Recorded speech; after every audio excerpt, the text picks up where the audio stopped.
Bom, depois de um tempo aí de folga, de férias, um prazer enorme voltar aqui para o nosso projeto, um projeto que é um projeto da academia Unicor, não é um projeto, né, de um ou de outro curso, mas que visa dar voz, né, à academia, que eu falo aí Unicor, dar voz aos alunos, dar voz aos professores. E aí já começamos hoje com esse assunto fantástico. Antes de qualquer início, eu queria que os senhores se apresentassem, né, as pessoas conhecerem um pouquinho. Estamos com os dois professores hoje, o professor Fausto, o professor Leite, meu colega de professor, não só na Academia Unicor, mas também no mestrado aqui do Unicor, né, um mestrado de saúde e meio ambiente, que tem se destacado em algumas ações, inclusive, que dia vai ser? O Dia da Água? O Dia da Água é dia 22 de março, mas nós vamos fazer um evento no dia 21, na sexta-feira. Na sexta-feira, vamos trazer uma grande palestrante aí para falar um pouquinho sobre a importância da água localmente, né? Então, mas a gente vai falar mais sobre isso aí. Fausto, começa por você, se apresenta um pouquinho aí para a gente, sua trajetória, sua história de vida, que fez chegar até o Unicor. Boa tarde, professor. Boa tarde para quem nos escuta.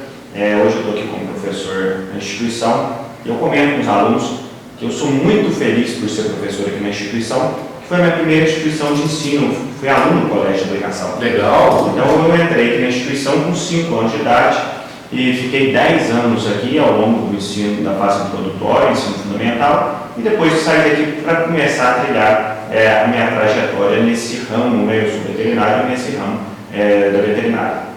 Saí do colégio, fiz Instituto Federal, técnico em agropecuária, integrado no ensino médio, e eu sempre tive interesse pela veterinária e ali fui me norteando. Saí de lá, fiz medicina veterinária na PUC, em Poços de Caldas, saí da veterinária com uma inclinação já para trabalhar com qualidade do leite, com inspeção, algo nesse sentido.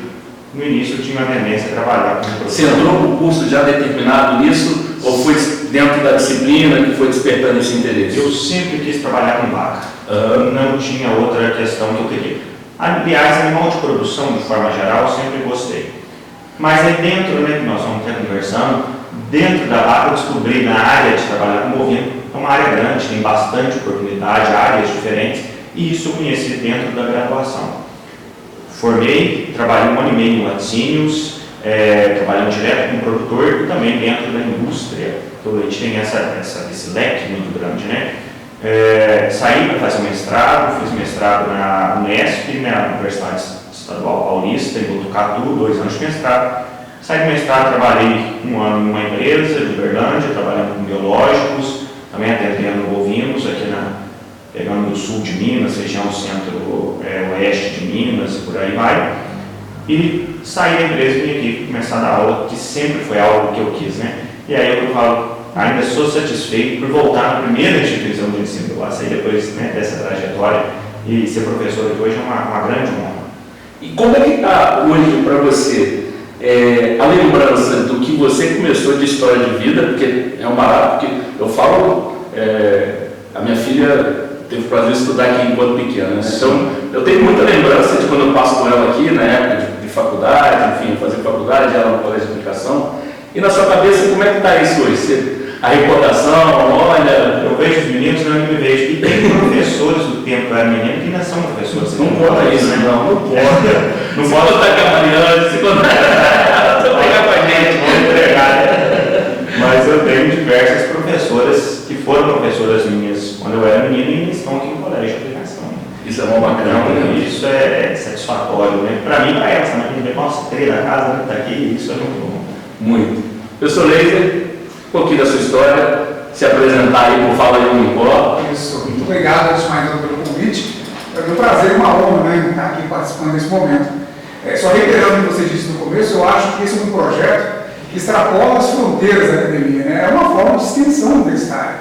Afinal de contas, a gente compartilha aqui não só as informações que são de interesse dos estudantes, mas as informações que são de interesse da comunidade como um todo. E uma vertente muito importante da nossa instituição é exatamente o fato de ela estar inserida na comunidade e ativa na comunidade. Não é à toa que a gente vê, vez por outra, projetos do curso de enfermagem, do curso de odontologia, do curso de medicina veterinária, junto à comunidade. Isso daí eu acho que é o mais importante.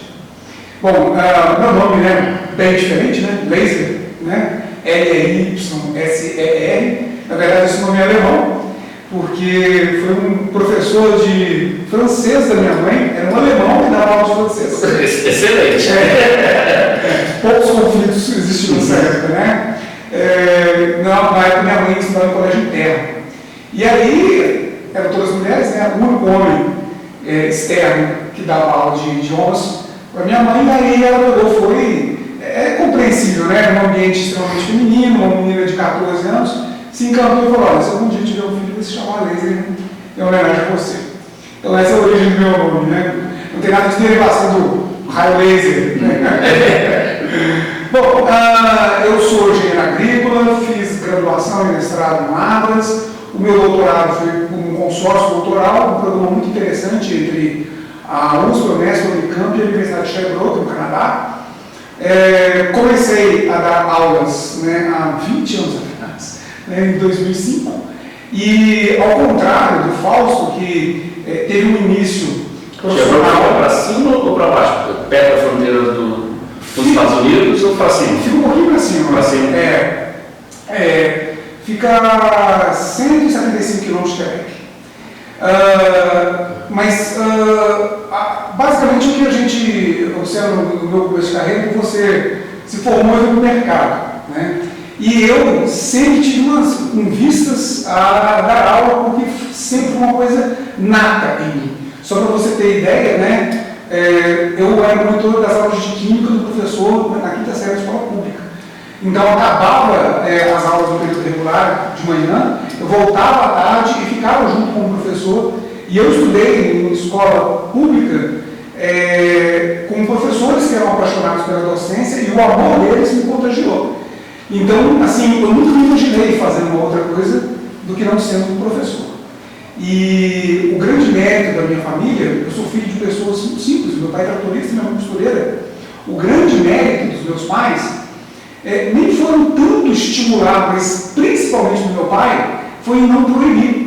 Dentro da tradicional família que se espera, que todos nós brasileiros somos trabalhadores, buscando o nosso espaço no nosso dia a dia, o incentivo que meus pais me deram foram exatamente isso: olha, vai até onde você quer ir, né? Não me tiraram para poder fazer o meu trabalho. Isso aí foi um grande mérito, eu sou eternamente grato à minha família pela possibilidade que me deu de lutar.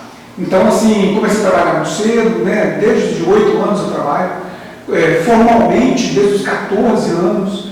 Então, sempre permeei a minha carreira nisso.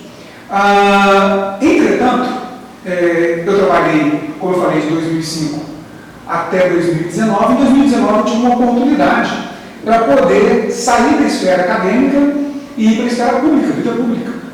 E eu tive a oportunidade, fui secretário municipal de gestão ambiental em Formiga, também fui secretário municipal de obras e trânsito, interino, também assumi a Secretaria Municipal de Planejamento Urbano, a superpasta, né? Meio ambiente, obras, trânsito, exatamente, uma equipe muito grande, né? 1.500 funcionários quase, sob a coordenação. Foi um período curto, mas foi um período muito interessante, mas que principalmente me possibilitou o exercício da engenharia em si. Uma coisa que a gente escuta, e às vezes as pessoas chegam e falam assim, né? Mas você só dá aula? Como se dar aula fosse algo muito fácil, que não tomasse muito tempo, planejamento, pesquisa, né? Atualização, todos nós que somos professores. Slide cai do céu. Exato. Né? Todos que somos professores, que nós nos atualizamos. Agora há pouco deu uma palestra para a medicina veterinária e falava o seguinte, né? Que não existe inteligência artificial nenhuma capaz de tomar a iniciativa de produzir material por si só e sentar na sua frente. Então, sempre o elemento humano vai existir, esse daí é imbatível, né? A percepção, a capacidade de reflexão, de entender a resposta do ambiente, isso daí é impossível, né? Ela sempre, os modelos de inteligência artificial são modelos assistivos, né? Nunca serão os personagens principais. Depois, em 2022, após esse período em que eu deixei a docência, entre 19 e 22, tive a felicidade, por intermédio do professor Nivaldo, de conhecer à instituição e participei de um processo seletivo coordenado pelo professor Luizinho e passei a integrar em 2022 o curso de agronomia e posteriormente o programa de mestrado e estou extremamente feliz e realizado. Só fazer um comentário em relação a esse sentimento, Fausto, que você falou, né, sobre estar aqui 5 anos, você com a tua filha. Um grande diferencial desta instituição em relação a outras que eu trabalhei é o sentimento de compromisso que as pessoas que trabalham, que estão aqui dentro, têm com a instituição. Isso é muito legal. Eu nunca trabalhei numa outra instituição em que houvesse uma identificação tão grande dos profissionais com o seu ambiente. Quer dizer, é realmente aquele orgulho de fazer parte e um sentimento muito importante profissional, que é o sentimento de pertencimento. Eu pertenço à instituição, luto por ela, trabalho por ela, faço o melhor por ela. Isso é uma coisa que eu, assistindo todos os meus colegas com 30 anos de casa, né, desses processos avaliativos que a gente conhece, ver o brilho nos olhos desde o mesmo dia até hoje, e é impossível não se contaminar com essa paixão e levar esse entusiasmo para a sala de aula. E conto histórias, né? Eu gosto de sentar aqui e ouvir histórias, porque eu falo que todo mundo fala assim, cara, podcast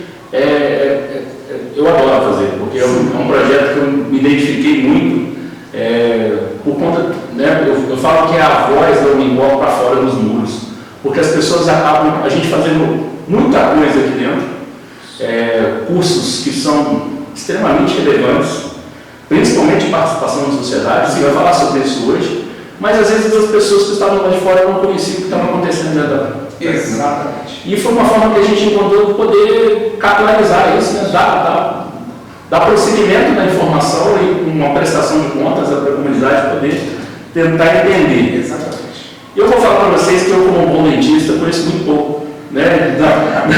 Eu brinquei com o Camilo e com o Luizinho que passaram por aqui, e eu acho que isso é uma coisa importante quando você reconhece. E aí eu estava há pouco, quando eu fui conversar, né, eu falei, cara, agronegócio, o que constitui o agronegócio? E eu fiquei pensando comigo, essa dúvida minha pode ser a dúvida de muita gente, né? Porque para mim era só agronomia, e o agronegócio envolve a pecuária também. Fala um pouquinho dessa história, porque hoje a gente quer ler, a notícia bate na nossa porta o tempo todo. O agronegócio está assim, o agronegócio nacional, é importante a gente investir no campo. Como é essa história do agronegócio hoje? Não só no mundo, mas principalmente no Brasil e na nossa região. Pode ser você, Fausto, não tem problema não. Que pode falar à vontade, interrompe, a gente comenta, não tem... Mas na hora que o senhor fala, de fato é isso. Na verdade, o agronegócio é uma grande cadeia, né, Lisa? Às vezes a gente pensa em limitar o campo e nem fica só no campo. Então nós temos uma indústria muito forte do agronegócio no país. Na hora que nós pensamos nas áreas pecuárias, na produção de animal, primeiro que nós somos muito dependentes da agronomia, porque não tem como você criar animal sem produzir alimento para os animais. Então isso é o primeiro passo na hora que nós pensamos nessa cadeia. E o animal está no meio dessa cadeia. Então, primeiro ele depende de um setor, começou um setor que está ligado à agronomia, e depois um setor da indústria. Porque esses animais eles vão dar origem a produtos de origem animal, que a gente chama.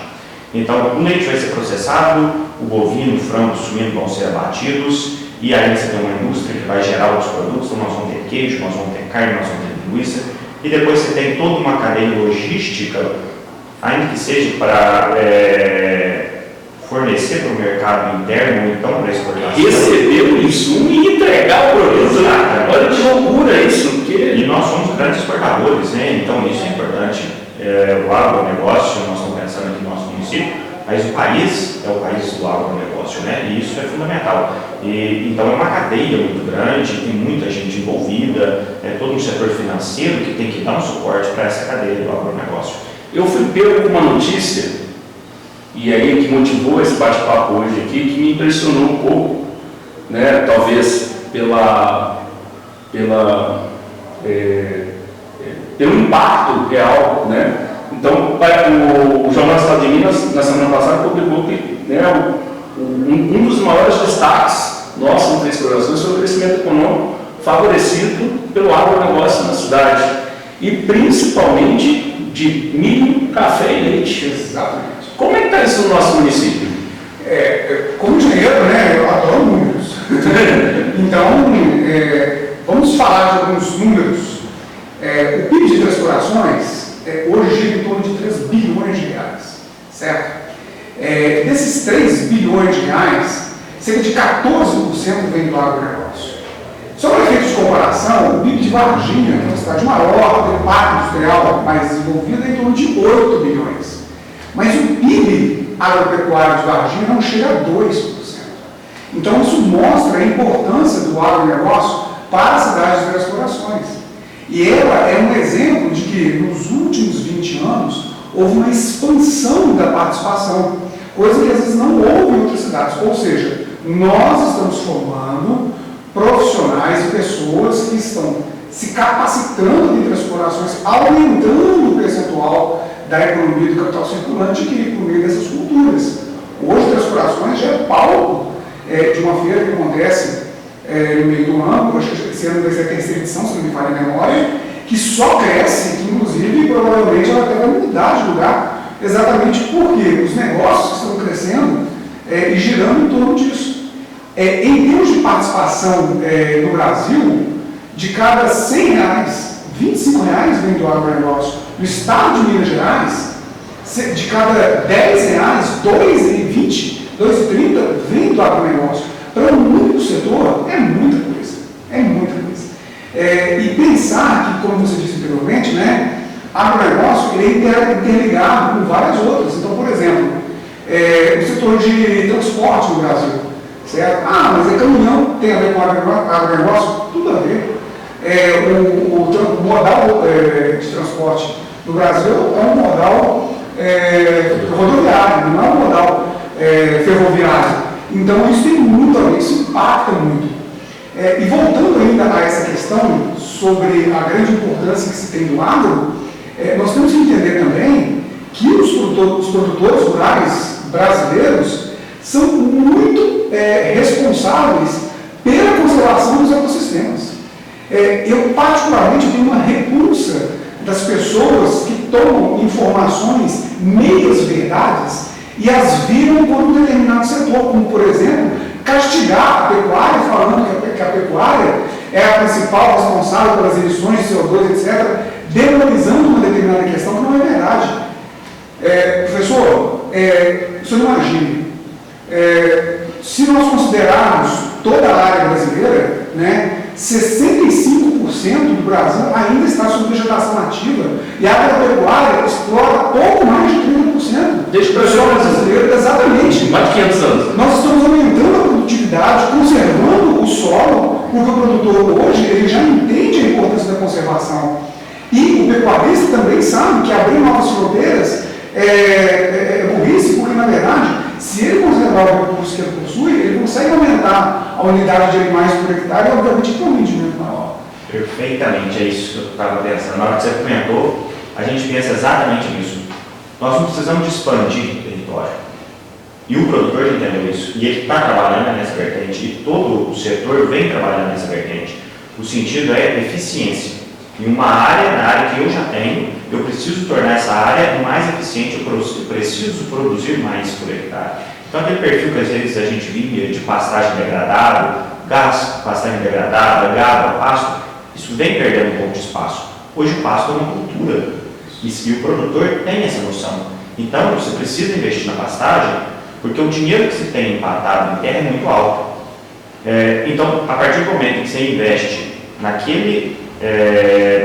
em cima dessas terras que já se tem, o grande boom, o grande ponto que começa a pensar. O que a gente está mais produzindo em Três Corações? O que é o grande...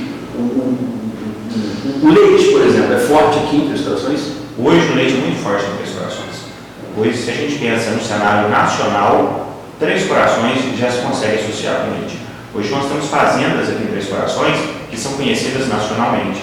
Hoje, se tem evento nacional, na hora que nós pensamos no nível técnico, você vai ter pessoas ligadas a essas fazendas que estão participando. Então, isso para nós é muito bom, porque nós pensamos que nós estamos inseridos, né, nós como instituição de ensino, curso de veterinário, nós estamos inseridos no local certo. O papel da universidade, o que eu me importa inserido nesse processo? Então, hoje, né, pensando na seguinte situação, eu estava até pensando esses dias para trás, que a gente deve sala diversa, a gente pensa, não é só transmitir para o aluno conhecimento científico e tecnológico, nós temos uma participação na formação profissional como um todo. E aí o ponto que me vem à mente é o seguinte, na hora que nós pensamos com os alunos. Hoje, nós temos um curso de veterinário no local ideal, numa situação ideal. Se me perguntar para a cadeia do leite, um curso de veterinário, primeiro que vem na minha cabeça é o nosso curso. Pela seguinte situação, nós temos um curso integral, um curso muito bom, professores muito capacitados para dar todo o suporte. Então nós damos toda a base acadêmica, toda a base teórica, nós ensinamos o aluno a pensar aqui dentro. E ao mesmo tempo a instituição permite que o aluno saia e que o aluno esteja no campo, o aluno está na fazenda, ele está no painel veterinário de campo. E isso, o importante é soltar isso, nós temos uma fazenda experimental. Nós temos uma fazenda experimental. Isso é um grande diferencial. Um grande diferencial. Então nós temos um curso muito completo. Isso que é a grande vantagem. Porque nós damos todo o suporte para o aluno aqui dentro, nós temos a fazenda experimental, nós temos uma parte acadêmica muito bem estruturada, e nós colocamos o aluno no mercado enquanto o aluno está aqui. Isso que é o diferencial. Porque tem cursos que às vezes o aluno fica muito limitado à parte acadêmica. E essa parte profissional, essa parte de atuação que está faltando, nós conseguimos defender. Fausto, o Camilo esteve aqui, nosso coordenador do curso, sim. O Luizinho, da agronomia e das engenharias, esteve aqui, e os dois falaram o mesmo dado para mim. E eu queria ressaltar isso, porque eu acho que isso é uma coisa fantástica, viu, Luiz?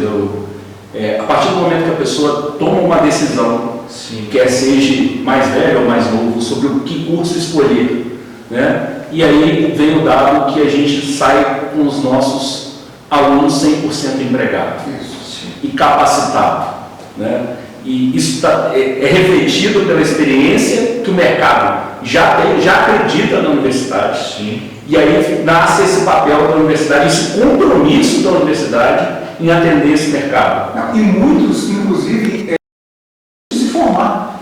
Isso é uma coisa que acontece, é um fenômeno que acontece dentro do curso de agronomia. Eu tenho certeza que deve acontecer na medicina veterinária também. Por quê? O aluno às vezes sai para um estágio e o mercado fica de olho porque o profissional se destaca. Agora, por que ele se destaca? Porque tem ferramentas para isso. É impossível eu, por exemplo, consertar o teu carro se eu não tiver um ferramental mínimo. Nós, aqui enquanto instituição, fornecemos esse ferramental como um ferramental atualizado. Isso que é importante, porque, imagina, eu não sei exatamente quando o senhor se formou, mas eu sei que de lá para cá, os nossos amigos até agora, essa ofensa, porque essa agressividade nesse momento. Mas imagine-se a quantidade de tecnologias que surgiram na área da odontologia nos últimos 20 anos. Não dá para ficar 6 meses sem se atualizar. Exatamente, isso também acontece com a agronomia, acontece com a veterinária. E o papel do professor e da instituição é levar essas informações para os estudantes, mas principalmente fazê-los entender da importância de se manter atualizado e como buscar a informação. Eu digo que o mais importante do que a informação em si é saber de onde ela vem e ter competência para poder filtrar a informação e transformar em conhecimento de fato. Vocês dois vão ficar mas aqui eu faço advogado do diabo, tá? Eu cutuco, eu vou lá na ferida. Fica à vontade. Só um ponto, professor, que o senhor tinha comentado a respeito de colocação no mercado de trabalho dos nossos alunos. Há umas 2 semanas, uma colega veterinária pegou e mandou, há umas 3 semanas, uma colega veterinária mandou uma mensagem perguntando se eu tinha um aluno recém-formado ou formando para indicar para trabalhar aqui mesmo em Três Corações. O senhor acredita que eu tive dificuldade de achar um aluno? Porque aí eu mandava mensagem, falando, Fausto, eu já estou aqui numa fazenda, começando a trabalhar, aí mandava para outro. Então, os alunos já saem daqui, eles já saem bem colocados. E isso eu vi agora, recentemente. Isso acontece aqui no nosso curso. E eu acho isso um bacana, porque às vezes as pessoas ficam procurando soluções milagrosas para um problema que a gente tem uma solução caseira muito eficiente. Exatamente. Né? O cara, vou fazer numa federal, não sei aonde, vou fazer... Olha, bacana. Mas o mercado está aqui. Sim. Isso. E a gente tem... E aí é a pergunta. Agora há pouco a gente estava conversando sobre IA, né? Sobre a inteligência artificial. E por acaso ontem,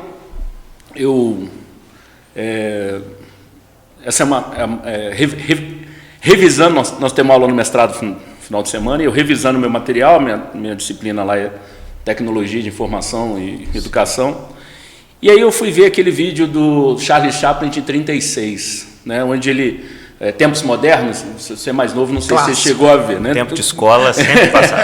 E ele faz uma crítica muito grande à industrialização. Isso. Né? E aí você vê separadamente, né, a mecânica clássica, né? Então, depois o protesto contra a industrialização, e depois só dos 3, né, que se especializaram no processo estavam empregados por conta que se especializaram nesse processo.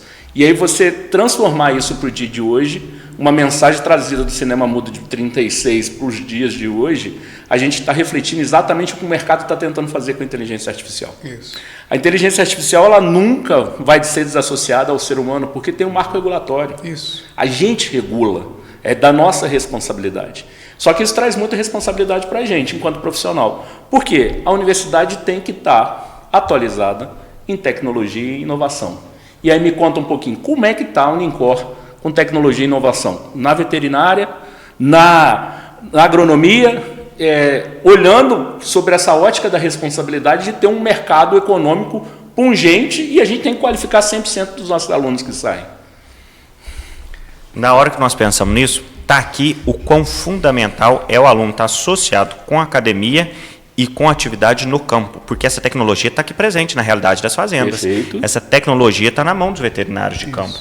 Então, na hora que... Só que tem aquele ponto fundamental. Hoje se tem muito acesso a informação e, às vezes, o conhecimento por trás daquilo. A inteligência artificial, até um certo ponto, ela ajuda demais da conta. Mas tem diversas peculiaridades que aí aqui dentro nós conseguimos dar a base para o aluno, para ele conseguir pensar. E na hora que nós pensamos no aluno estar inserido com isso, nós estamos pensando diretamente na situação de mostrar para o aluno a ferramenta e trazer pessoas de fora para dentro da instituição e colocar eles da instituição para fora, para junto dessa realidade. Porque é uma realidade que muda muito e muito rápido. É uma constância... Abre a cabeça. Exatamente. É uma constância, uma velocidade muito rápida de inovação. Então, precisamos tanto levar eles e também a gente traz gente para cá e traz profissional e traz ferramentas novas, mostra para o aluno através de palestras, de cursos e incentivamos os alunos. Cutuca, ó, tal propriedade começou a adotar isso aqui, vamos lá ver. Começou a ser adotado isso daqui, trazemos para a sala de aula e levamos os alunos também. Retomamos esse ponto do curso, conseguir estar numa região que favorece isso, né? Isso que é o ponto diferencial nosso.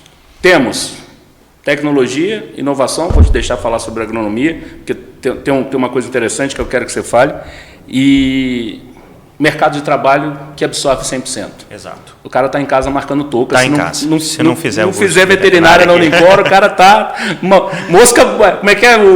Mosca morta, né? Mosca morta. Tá esperando, não tem o que mais ir. Professor Leiser, uma das coisas que mais me impressionou falando sobre tecnologia e inovação, e eu queria que falasse um pouquinho do curso de agronomia, foi no dia de campo, né? Vocês têm um dia de campo, que uma coisa que é muito legal, e por um acaso a gente se topou lá na fazenda, sábado, numa aula experimental sua lá na fazenda. Cara, eu vi um drone gigante lá dentro. Que era aquilo que estava fazendo lá? Bom, em primeiro lugar, eu acredito que a sociedade, a sociedade ela sempre vai evoluir, a sociedade ela sempre vai caminhar para frente. As pessoas que dizem, mas o meu tempo era melhor, né, numa visão de retrocesso, sabe? Isso não saudosista. Isso não condiz com o avanço da ciência.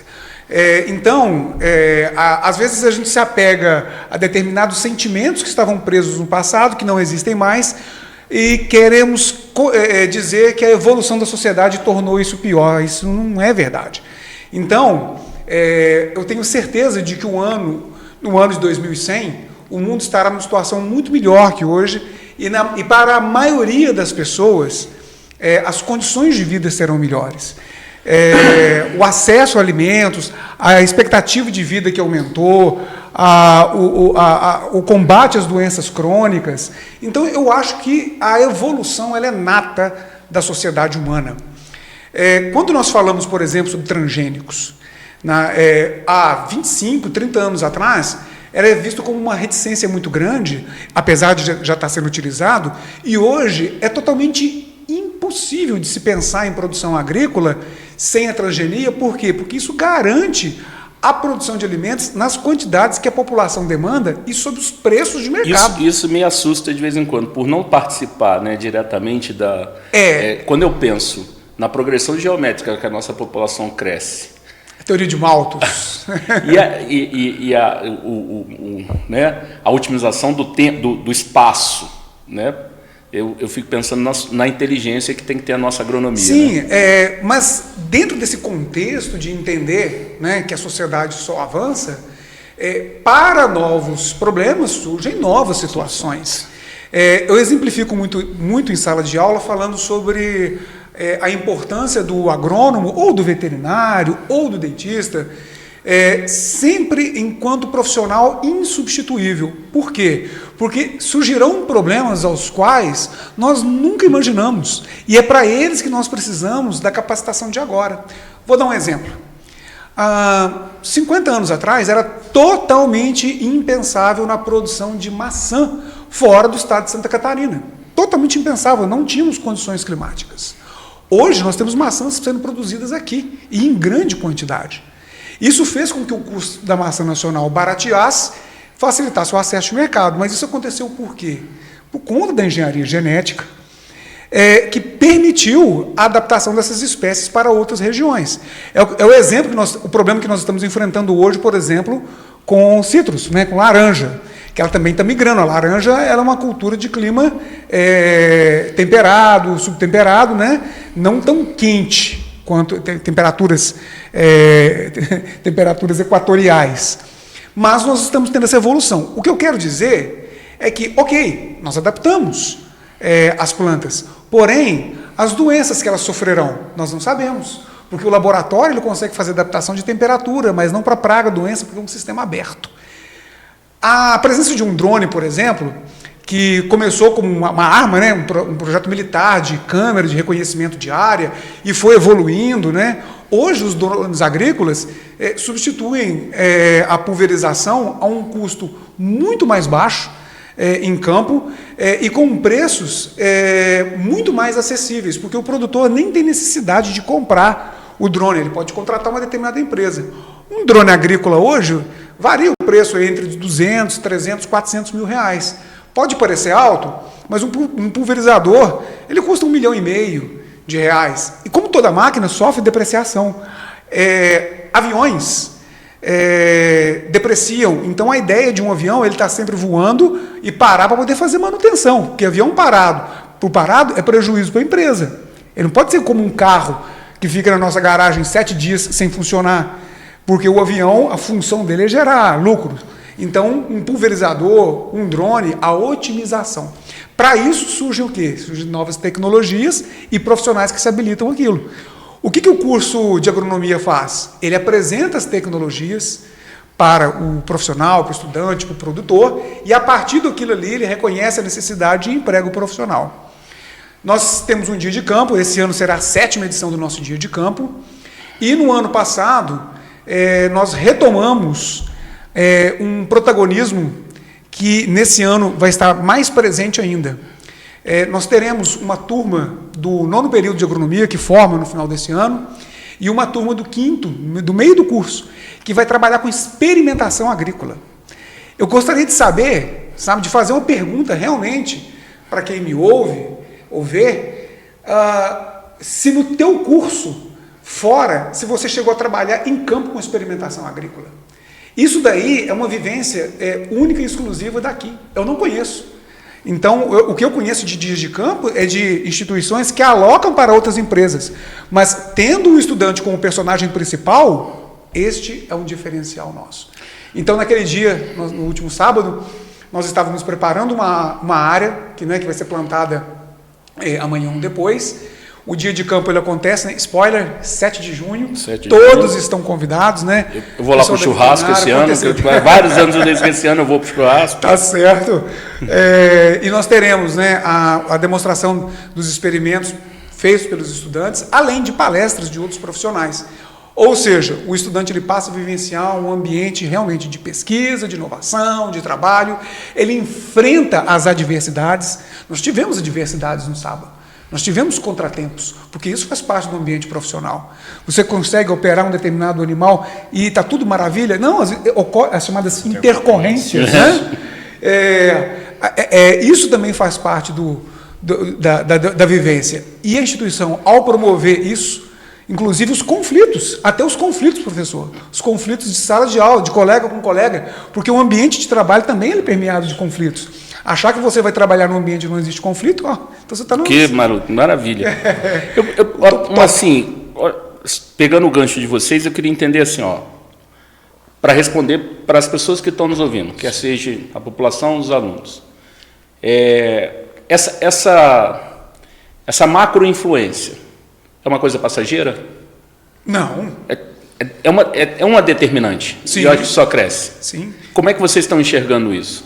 É exatamente isso. Eu acho que... o cara pode falar, mas isso é uma fase. Não, é uma fase? É a essência, né, nossa, que é essa. Exatamente. É o raciocínio que você começou lá, Laser, falando da essência da instituição, do compromisso de quem trabalha aqui para com a instituição.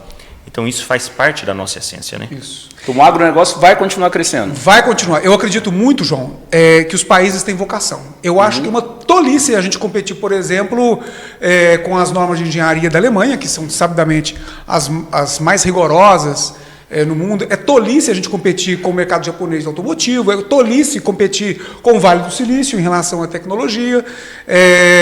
Por quê? Porque a vocação do nosso país é uma vocação agropecuária. Nós somos o único país do mundo com condições de aumentar a produção e a produtividade agrícola sem expandir as áreas, respeitando o meio ambiente. Porque, vamos lá, Europa já tinha que explorar tudo, certo? África possui áreas, mas os conflitos tribais que tem lá, nem daqui 3.000 anos serão resolvidos, certo? Sobrou a Ásia, que também está em conflito, ou o mercado, né, fora as limitações climáticas que eles possuem. Oceania é uma faixa muito pequena, também já explorada, inclusive a Nova Zelândia, grande produtor mundial de leite, já chegou nos patamares. Ou seja, só sobrou nós, Brasil. Esse é um compromisso. Então, nós somos e seremos a nova potência agrícola do mundo com essa responsabilidade, né, de produzir mais e melhor, e sim, respeitando o meio ambiente. E sabe que a gente vai passando por certas experiências, Fausto, e eu cada dia me impressiono mais. Essa questão vocacional. Quando, há 10 anos atrás, 15 anos atrás, eu ia imaginar o sul de Minas despontando nacionalmente, e a gente sabe que isso agora é um fator sem volta, na indústria vinícola. Sim. A qualidade do que eles estão produzindo aqui, sim. E olha que são barris de 5 anos, sim, safras sim, são... Sim. E aí, quando eu fui, aqui ao lado nosso, em São Gonçalo, tem uma das principais, sim. E visitando lá, o cara ele falou, olha, João, eu sou um dos maiores produtores de soja, né, e peguei uma das minhas fazendas de soja e converti por hobby. Uhum.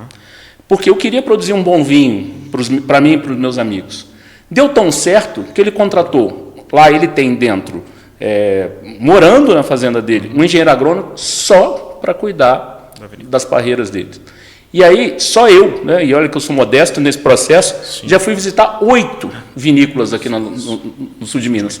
Um macro negócio, que é o que a gente estava falando sobre como a expansão vai acontecer. E por um acaso eu fui ali na base, um pouquinho depois de São Bento de Sapucaí, já ouviu falar? Sim. Atrás de Monte Verde, para trás, só que Monte Verde é do outro lado, e aí você tem Gonçalves ali na base, uhum. São Bento em direção a São José dos Pinhais, em Campos de Jordão. E aí, sentado tomando um vinho com o dono da vinícola, ele virou e falou assim, você acha que o meu negócio é vinho? Ele falou, você tem uma das melhores vinícolas que eu já conheci. Ele, não. Para ter esse negócio aqui, eu fechei a cooperativa de leite, estou produzindo o melhor queijo da região, sim. Que a minha moeda é muito mais... Uhum. O meu capital é muito maior do que o próprio vinho, mas o vinho tem destaque, eu não posso vender só queijo, e agora eu estou produzindo o melhor Parma com tecnologia espanhola. Eu sou o único que produz com defumação de oliveira. Rapaz, é muita informação para mim. Olha a preocupação, desde a defumação, da produção de oliveira, sim. Em Minas, né, o cara tem a produção de parreira, tem a produção de vinho, olhou o negócio, né, de forma E aí fomos conversando isso aqui, aí num dia o cara, um dos principais caras que desenvolveu essa tecnologia, a tecnologia é de Três Corações. E às vezes as pessoas não valorizam o negócio que está na frente deles, né? E pessoas despontando nesse processo. Exatamente, é aquilo que nós falávamos, né? A engenharia genética permitindo que novas culturas sejam desenvolvidas e aumentando toda uma cadeia, porque você imagina, está lá a vinícola ela produz uma indústria de turismo, o exemplo que nós temos do Sul em relação a isso, e isso vai puxando toda uma cadeia. Então, atrás dessa indústria do turismo, vem o vendedor daquela lojinha de roupa, de lembrancinha, e atrás dele vem o posto de combustível, porque todo mundo precisa abastecer. A rede hoteleira. A rede hoteleira. E aí começa-se toda realmente uma indústria que se começa em função de um determinado setor agropecuário que é explorado. O cara sai daqui, você caminha aqui para o outro lado, que é ali mais para a sua região, que eu fui conhecer no final de semana passado. Ali você pega por... Não, depois de Lavras, você pegando em direção a... Perdões. Ali. Aí, perto da base da represa do Funil, desenvolvendo a região ali, transformando fazenda em negócios e conversão. De tipo de cultura, né? Sim. E a mesma história que eu ouvi de um lado, a mesma história que eu ouvi do outro. Desenvolvimento de um tipo específico de leite para produzir um tipo específico de queijo, para atender a demanda... E aí eu fico imaginando, e aí eu queria repassar isso para vocês, porque faz parte do que a gente absorve de conhecimento. A academia, a Unicor, está preparada para isso? Para a gente enxergar esses mercados futuros? A gente estimula os nossos alunos a olhar isso de forma... Né, por exemplo, o cara, óbvio, a essência nossa é ensinar uma técnica. Sim. Mas a gente senta no balcão e conversa com os alunos sobre essas possibilidades que estão surgindo? Professor, pensando no que nós já falamos aqui, eu estava pensando aqui agora, na participação da instituição como instituição de ensino, pesquisa e extensão. Perfeito. Então, a universidade ela tem esses 3 compromissos. O Leiser estava falando mais cedo da questão do dia de campo, da participação dos alunos, né, do 9º e do 5º período, em desenvolver pesquisa aqui dentro. Na hora que nós pensamos nisso, nós lá na veterinária também fazemos isso. E todo semestre eu tenho aluno defendendo TCC de trabalho que nós desenvolvemos tanto na nossa fazenda experimental quanto em fazendas comerciais aqui de Três Corações. A gente ouviu na semana de extensão, não foi? Que foi gravado lá com um projeto de uma cama, né? Não rio. Eu não sei o nome, mas é cama mesmo. Uma tecnologia nossa aí de desenvolvimento que acho que diminui o custo, diminui o custo, mais eficiente. Então nós fazemos isso aqui dentro. Então nós temos esse compromisso com pesquisa, porque nós conseguimos desenvolver pesquisa. Um ponto positivo, temos fazenda experimental, temos a nossa própria fazenda para conseguir fazer isso. Isso é fundamental num curso de veterinária, assim como num curso de agronomia. É difícil pensar num curso de veterinária e agronomia sem uma fazenda experimental. Eu não sei como é que consegue se pensar nisso. E outro ponto, fazendas comerciais que abrem as portas para os nossos alunos irem até lá. E nós temos aluno que faz estágio, aluno que trabalha, nossos alunos estão dentro das fazendas e estão acompanhando os veterinários. Então, todo semestre estão fazendo trabalho de pesquisa com os alunos desenvolvendo pesquisa aqui dentro da instituição. Na hora que nós pensamos em extensão, o aluno está fora da instituição e ele leva a instituição para fora e a gente leva a instituição para fora. Isso a gente vê nos diferentes cursos, né? E aí o senhor levantou agora o ponto dessas inovações, porque é o ponto que nós pensamos em produtos diferenciais. Hoje se vê muito isso, né? O exemplo do queijo. Café, aqui nós somos, né, o Leiser vai dar mais notícia. Café Três Corações é um ponto importante na produção de café. E café hoje você tem muito disso, pessoas que criam torrefações e tem produtos diferenciais. Comercialização do café. Exatamente. E o queijo passou por isso, né? Então hoje, se a gente pensa na cadeia do leite como um todo, nós temos diferentes perfis de propriedades, diferentes perfis de negócios. Se a gente pensa no estado de Minas, o estado de Minas tem a tradição do queijo, tem a tradição do leite. É o estado do queijo, do pão de queijo, o doce de leite. É o leite, o queijo está na nossa essência. E uma grande parcela dos municípios perderam essa relação com leite, com propriedade de leite, porque de fato é uma atividade que demanda tecnificação, é uma atividade que demanda profissionais competentes. E aqui entra o nosso ponto, a nossa participação. Nós temos uma universidade dentro de um grande polo produtor de leite. Legal. Então, se a gente vê os profissionais que trabalham, que assistem essas fazendas, nós temos uma parcela significativa que é aqui de dentro de casa. E essas pessoas valorizam porque foram ex-alunos, né? Pois é, e foi daqui, nós que demos, a instituição que deu oportunidade para eles, né? Porque nós temos esse vínculo com as propriedades, a propriedade com a fazenda, porque você chega na propriedade, eles têm um carinho com a universidade também, é a universidade da minha terra. Perfeito. Eu sou tripordiano, eu amo a minha cidade e é a instituição da minha cidade. Então, eles valorizam, eles gostam de receber os nossos alunos, eles gostam de dar suporte para a nossa instituição, porque sabe que a gente retribui.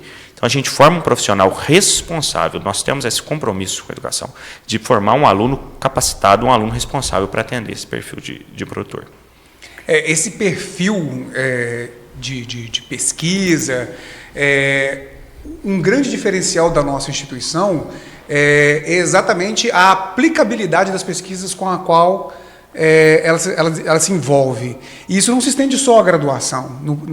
Na pós-graduação do mestrado, por exemplo, o nosso mestrado é um mestrado profissional. Então, o produto tecnológico, né, que é uma exigência da defesa do mestrado profissional, ele é um produto que ele resolve um problema latente, um problema que foi estudado, né, que passou por um crivo de um processo de avaliação, e para poder se transformar num produto tecnológico para resolver uma demanda da sociedade. Esse é um diferencial muito grande da nossa instituição. E é muito importante dizer que nós falamos muito sobre Três Corações, mas o nome Unicor, ele extrapola fronteiras. Né? Então, assim, é um nome conhecido nacionalmente. Nós temos egressos trabalhando na Bahia, nós temos egressos trabalhando no sul do Brasil, e o que possibilitou... Saíram dois agora para os Estados Unidos. Exatamente, internacionalmente. O Luizinho falou, né? Exato. Na Austrália, nós também estamos na Austrália. O que possibilitou essas pessoas trabalharem nas suas áreas de atuação, inclusive fora do país, foi o conhecimento adquirido aqui. Você sabe que o dia que a gente teve a ideia, viu essa notícia, achou mó barato a gente poder discutir, porque faz parte de 2025 agora, o falar aí um pouco sobre as notícias que saem, a gente poder debater com a academia para mostrar a realidade não só para os alunos. E aí eu soube, e até peço desculpa por isso, que a Gabriela não gosta muito de você nem do professor Leise, do Fausto, do professor Leise, porque ela abriu perguntas para os seus acadêmicos. Ela disse, desce a ripa aí, eu estou aqui com uma lista de perguntas de sabatina, tá? Os caras dizem que foi batido o recorde dessas perguntas, tá? Nós tivemos que selecionar, então a gente pede desculpa aí, tem umas inclusive de questão de prova, que depois nós vamos vender. Semana de prova. Eles querem e aí eu estou aqui com algumas perguntas que eu queria que a gente pudesse discutir, até, né, foge um pouco do processo, mas eu acho mó barato quando a gente tem a participação da academia, eu acho que a gente está aqui para isso. A primeira delas aqui, para o professor Fausto, como garantir a qualidade do leite, desde a ordenha até o consumo final? Pensa numa pergunta que eu acho cabulosa. Nada, 1 mês e meio de aula discutindo isso aqui em sala de aula. Então, dentro da disciplina, nós desprendemos um tempo imenso, porque é um assunto extremamente complexo. E vamos tentar sintetizar. Perfeito. Para nós pegarmos pelo menos a essência do assunto. Na hora que nós pensamos em qualidade do leite, a qualidade do leite nós vamos estar pensando em 2 fatores principais, que seria pensando em composição do leite, em garantir sólidos. Nós vamos pensar que o leite é um alimento riquíssimo. Se a gente pensa que o neonato, né, o recém-nascido, ele vive de leite. Então, ali nós vamos ter uma composição em torno de 87%, 88% de água e demais sólidos, a fração de carboidrato, gordura e lipídio. Então, uma área de atuação é em cima disso. Nós trabalhamos isso associado mais com a nutrição do que a qualidade do leite. Essa área fica mais a cargo de nutricionista, trabalhando muito associado com a agronomia.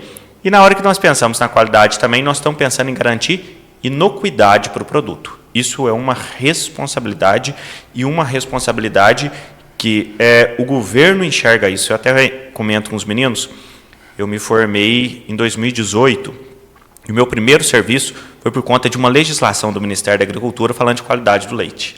Então, o Ministério lançou 2 instruções normativas estabelecendo parâmetros de qualidade do leite e colocando a responsabilidade para a melhoria da qualidade do leite em cima da indústria. Eu e mais um colega de turma já saímos empregados com isso, e até hoje o que tem de gente que emprega por conta de uma legislação. E isso é fundamental na hora que nós pensamos em garantir inocuidade, porque o consumidor final precisa disso. Você precisa chegar com um produto, na hora que nós pensamos em inocuidade, pensamos em segurança alimentar. Então, um produto livre de micro-organismos patogênicos, de resíduos de medicamento e tudo mais. Então, nós temos um ponto de pensar em qualidade do leite, é esse. E outro ponto, nós estamos pensando em sanidade dentro do rebanho leiteiro. Se a gente puder elencar, a patologia principal seria mastite. Mastite nós estamos tratando de inflamação da glândula mamária, normalmente em resposta a um agente infeccioso. A qualidade do leite trabalha com isso. E hoje nós pensamos que a mastite é a doença mais onerosa dentro do rebanho leiteiro. Isso, quem levanta esses dados, é uma professora lá de Wisconsin, doutora Pamela, lá nos Estados Unidos. Lá que nós estamos num clima totalmente diferente, em condições muito mais favoráveis do que a nossa. Na hora que nós chegamos aqui, num clima quente, um clima muito propício para a proliferação bacteriana, a mastite desponta como a doença mais onerosa dentro da atividade leiteira. E nós aqui estamos preocupados com isso dentro da qualidade do leite.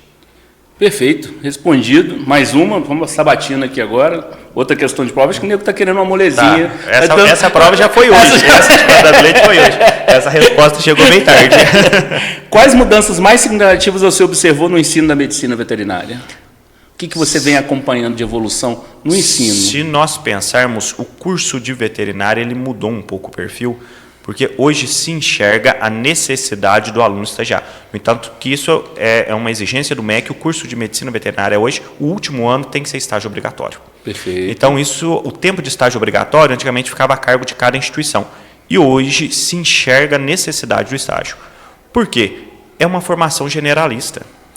Num curso de veterinária, você vai ter o indivíduo que vai trabalhar com animal de companhia, vai trabalhar com cão, vai trabalhar com gato. Você vai ter o aluno que vai trabalhar com animal de produção, com bovino, suíno, aves. Você vai ter aluno trabalhando com animal de interesse econômico, que é o caso de equinos. Aí você pega depois o resto das áreas tudo. Inspeção, você vai trabalhar com serviço público. É uma formação muito generalista. Então, nós precisamos, e isso é enxergado hoje pelo Ministério da Educação, que o aluno tenha 1 ano de estágio. E aí que eu penso no quão favorável o nosso curso é. Porque nós estamos com o aluno fazendo estágio desde o início da graduação. Hoje, se o senhor chegar lá na fazenda, hoje de manhã eu fui lá na fazenda, nós tínhamos 3 alunas na clínica de pequenos e 4 alunas na clínica de grande lá dentro da fazenda fazendo estágio. Então, o estágio é fundamental. Eu acho que um ponto que se enxergou é isso, porque a formação é generalista. Nós precisamos direcionar, que é o que nós começamos a conversar mais cedo, né, Laser, falando a respeito de o indivíduo tem que especializar. Não tem como sair daqui sabendo de tudo, querendo entender tudo, sair um profissional que tem o domínio de tudo. Isso é incompatível.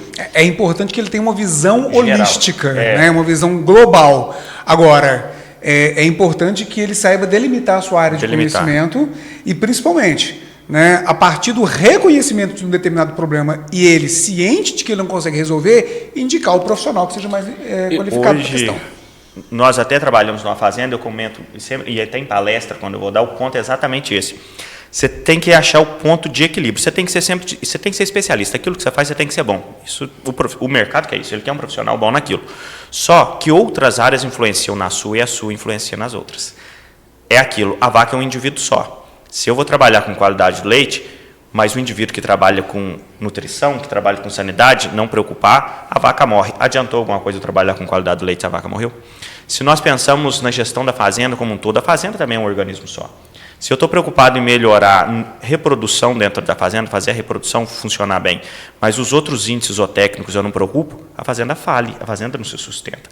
Então, esse trabalho com os outros colegas dentro do mesmo local de trabalho, como uma fazenda, isso se extrapola para a indústria e tudo mais, isso é fundamental. Porque se você não consegue enxergar, às vezes, um problema macro, você fica muito limitado à sua formação, aquele animal morre, aquele negócio vai morrer. Sabe o que você me fez pensar aqui numa coisa muito interessante? Vou citar minha mãe aqui agora, acho que é a mãe de vocês também. Aquela universidade que não tem a própria fazenda, não tem a sua fazenda experimental, e aqui na região nós somos a única que processa isso, eu acho que é igualzinho, os estágios são feitos em outras fazendas. E aí você pode incorrer num erro do vício, né? Por quê? Qual é o vício? A visita que chegava na minha casa domingo não reconhecia minha casa de verdade. Porque quando avisava que ia chegar a visita, minha mãe mandava a gente levantar, limpar o sofá, tinha que bater, dobrar a roupa de cama, tomar banho. Então, na hora que a visita chegava, aquilo era uma... E a gente, ali não, dentro da nossa fazenda, o cara vive a realidade. A dificuldade do trato do animal, de ter que alimentar o animal, que o animal morre, que o animal cai no buraco, que, né, o mato cresce, que tem que ter pesticida. Temos problemas. Então, ele vive o mais próximo, e o estágio é viver a proximidade da realidade. É a realidade das intercorrências que nós falamos. E, assim, fugindo do comum, Sim. hoje, né, qual a área de atuação da veterinária que foge do comum que você indicaria hoje? Se nós pensarmos em fugir do comum, primeiro ponto que na hora que eu falo por mim, que quando eu entrei no curso de veterinário, eu não tinha nem noção da atuação do veterinário. Achei que sabia qual que era a atuação do veterinário, e é uma atuação muito ampla, o primeiro ponto é esse.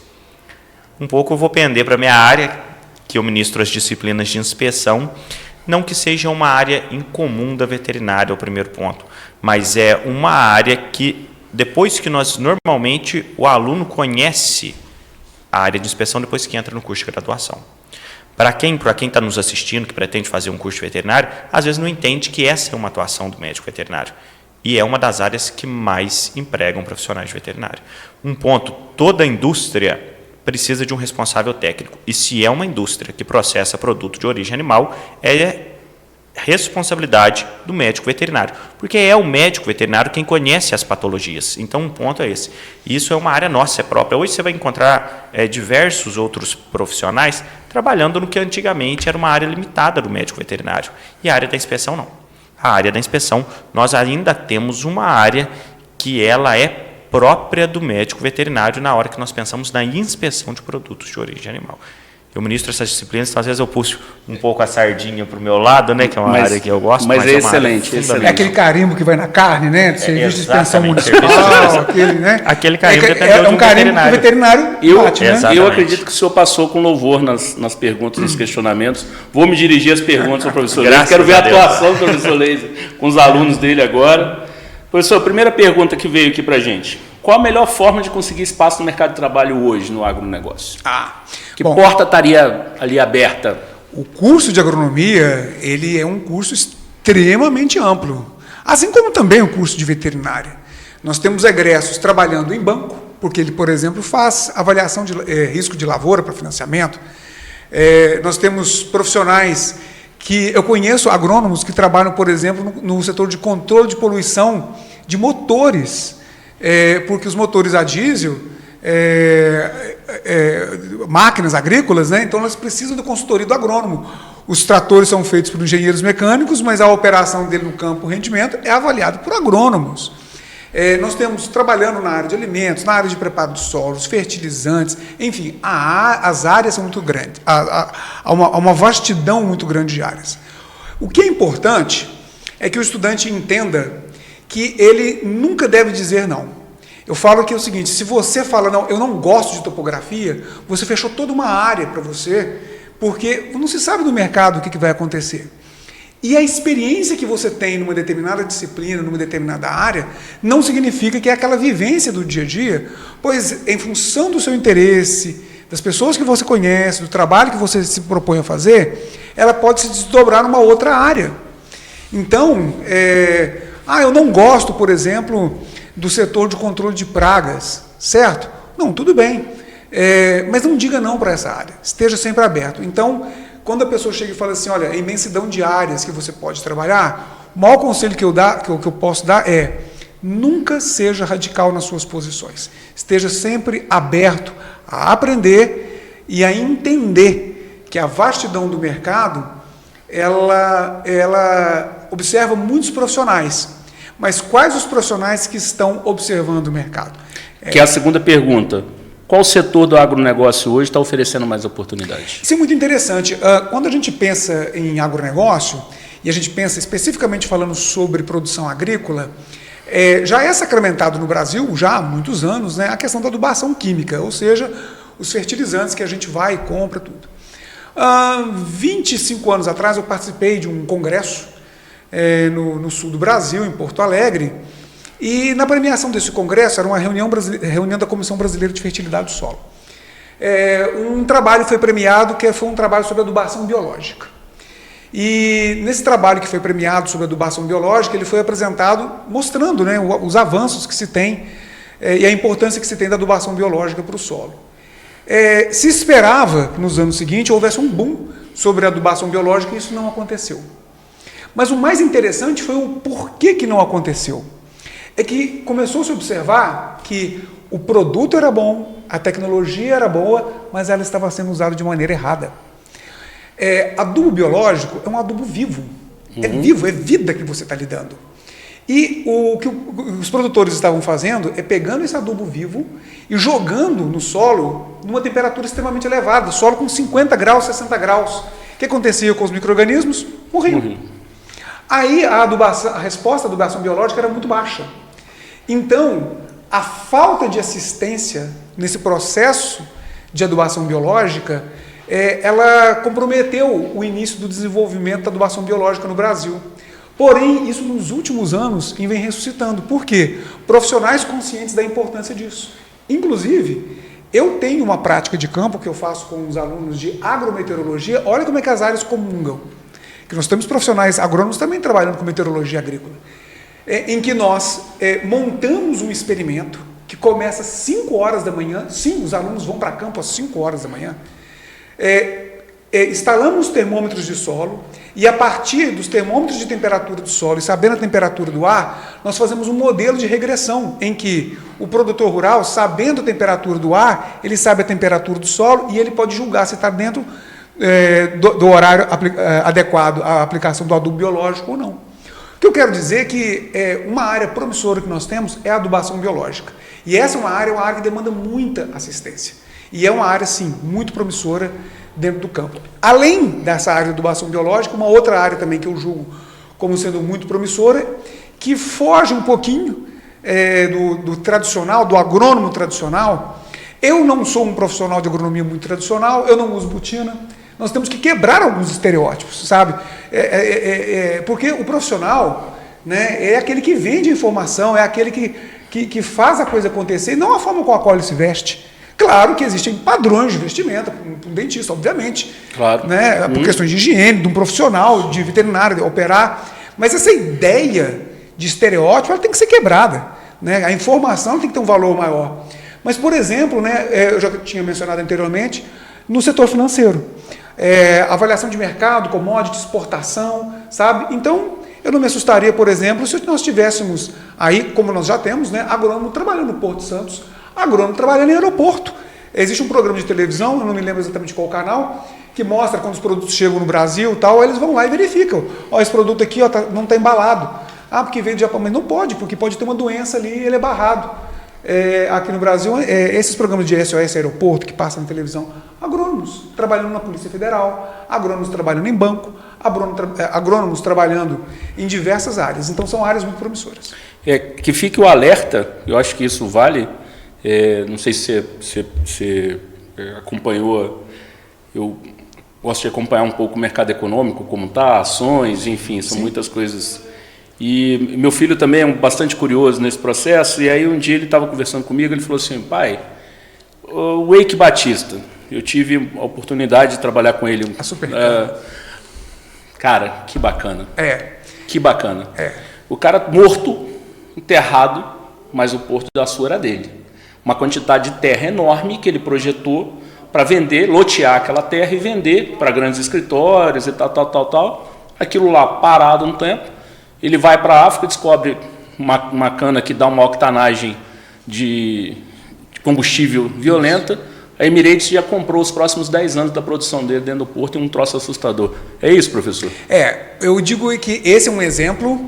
Há muitas e muitas décadas, né? Que o cara teve que desenvolver, o engenheiro agrônomo dele teve que adaptar a tecnologia de lá para cá para dar a mesma octanagem. Né? Há muitas décadas não se paga simplesmente pela tonelada de cana, se paga por um índice que se chama BRICS, que é um índice de doçura da cana que tem a ver com a produção de açúcar e álcool. E esse é um exemplo, né, de que como é possível você chegar e extrapolar novas fronteiras. Nós tivemos uma matéria, mas isso é uma matéria mais especializada, ela ainda não chegou a ganhar a grande mídia, em relação, por exemplo, à aplicação de nitrogênio. Bom, os 3 macronutrientes mais consumidos pelas plantas é o nitrogênio, fósforo e potássio, a chamada adubação NPK. Sendo que o nitrogênio é o mais consumido. Não é o mais importante, que em termos de importância todos são importantes, mas é o mais consumido. Qual é o grande problema do nitrogênio? Ele vira gás. Então, as duas formas que nós temos de adicionar ele no solo é sob a forma de nitrato, que vira gás, e sob a forma de amônio, que vira gás. Então, o que a gente teria que fazer? E nós fazemos, nós parcelamos a adubação nitrogenada. Né? A gente chama de adubação de cobertura, nós parcelamos. Cerca de 3 semanas atrás, nos portais especializados de agronomia, uma notícia, né? A aplicação de nitrogênio líquido rompendo tetos de produção. Ou seja, o nitrogênio, ao invés da forma sólida com a qual a gente aplica, ele líquido. É uma solução que ela lembra sabão líquido, sabão um tom de azul, pastoso, mas líquido. E mostrando que naquela forma com a qual ele estava, a absorção era maior e o parcelamento era menor, rompendo esses tetos. Uma outra tendência que nós temos, professor, novidade, começou ainda de uma forma muito embrionária, esse ano já está aumentando também, e nos próximos anos. Provavelmente todos nós aqui comemos feijão.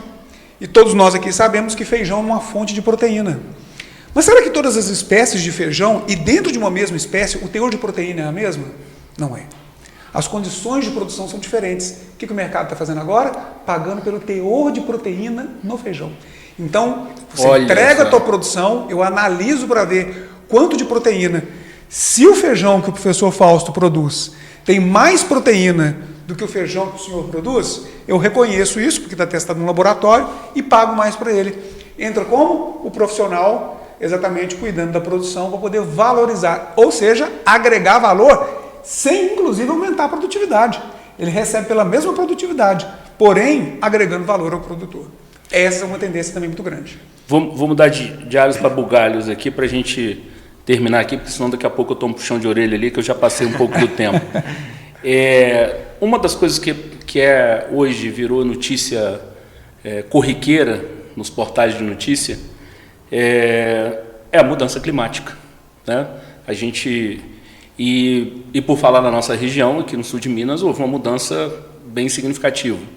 E aí, por observação, a gente teve um verão retrasado seco e dessa vez extremamente chuvoso. Como é que essas mudanças, como é que vocês na veterinária, como é que vocês na agronomia estão vendo essas mudanças climáticas e o quanto isso tem impactado no fator econômico do desenvolvimento regional? Primeiramente, eu queria falar sobre o ponto de vista de profissional de agrometeorologia. Eu sou responsável pela disciplina aqui na instituição. Curiosamente, no sábado à tarde, uma das aulas que nós demos lá na fazenda, né, professor, foi com a turma do 5º e 6º período, que eles fazem disciplina de agrometeorologia, e na fazenda nós temos uma estação meteorológica. Então nós tivemos a oportunidade de mostrar os equipamentos, o que cada um faz, puxar os dados da estação, né, legal. Mostrar como é que os dados funcionam. Pegamos determinados equipamentos. Como então, peraí. Olha só. Os nossos alunos estavam dentro da nossa fazenda, puxando os nossos dados de meteorologia. Exatamente. Anota isso aí. E dados que são compartilhados com a Rede Nacional de Meteorologia. Excelente, né? Excelente. Fazendo parte da Rede Nacional de Meteorologia. Então, os nossos estudantes estavam ali verificando, né, que as condições, inclusive, né, que como as condições meteorológicas influenciam no cultivo. Quando nós falamos sobre situação climática, nós temos que entender que a classificação climática ela muda a cada 30 anos por conta de normas internacionais. A última que nós tivemos foi em 2020, a próxima que nós teremos é em 2050. Por que esse intervalo de tempo de 30 anos? Porque nós temos que entender que as variações temporais elas ocorrem, mas o que interessa é a média dos 30 anos. O que nós sabemos é que nós estamos, sim, numa fase de tempo mais quente, mas nós não sabemos se isso vai perdurar, porque é provado, a Terra já passou por ciclos de aquecimento e resfriamento. Agora, a atividade humana influencia nisso? Eu particularmente acredito que sim, mas até que ponto o planeta tem a resiliência de fazer esses fatores? O que nós temos que entender é que a produção agrícola, nós não produzimos alimentos para daqui a 50 anos, nós produzimos alimentos para o ano que vem. Então nós temos que estar atento a que essas esse comportamento temporal de hoje não influencie a produção agrícola e agropecuária a curto tempo, no ponto de impactar a produção de alimentos e colocar a sociedade em risco.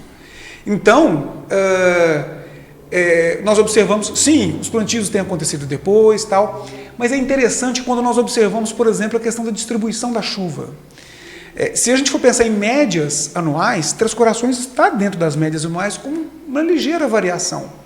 Mas o que nós temos observado é a irregularidade na distribuição. Perfeito. E isso é um problema.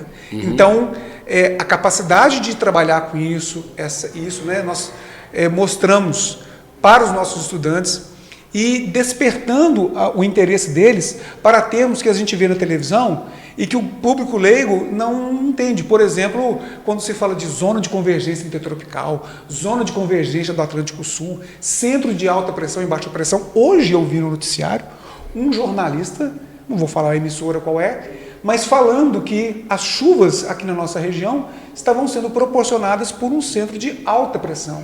É a maior bobagem que eu já ouvi, porque a alta pressão ela dispersa, enquanto a baixa pressão ela atrai. Então, na verdade, era um centro de baixa pressão que está promovendo. O centro de alta pressão está lá no mar, nesse momento.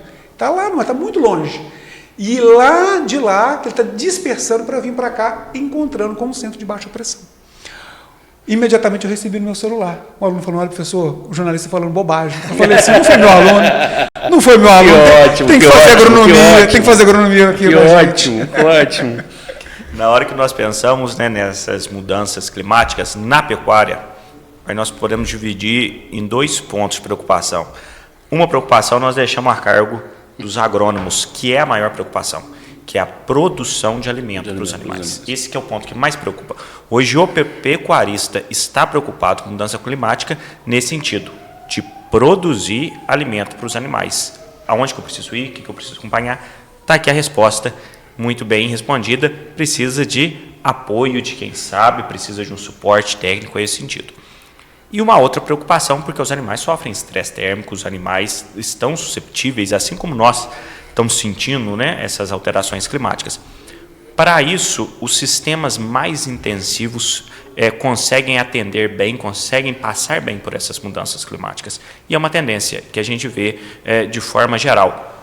Hoje, vaca, se nós estamos trabalhando com gado mais especializado, com vaca holandesa, a vaca não está no sol mais.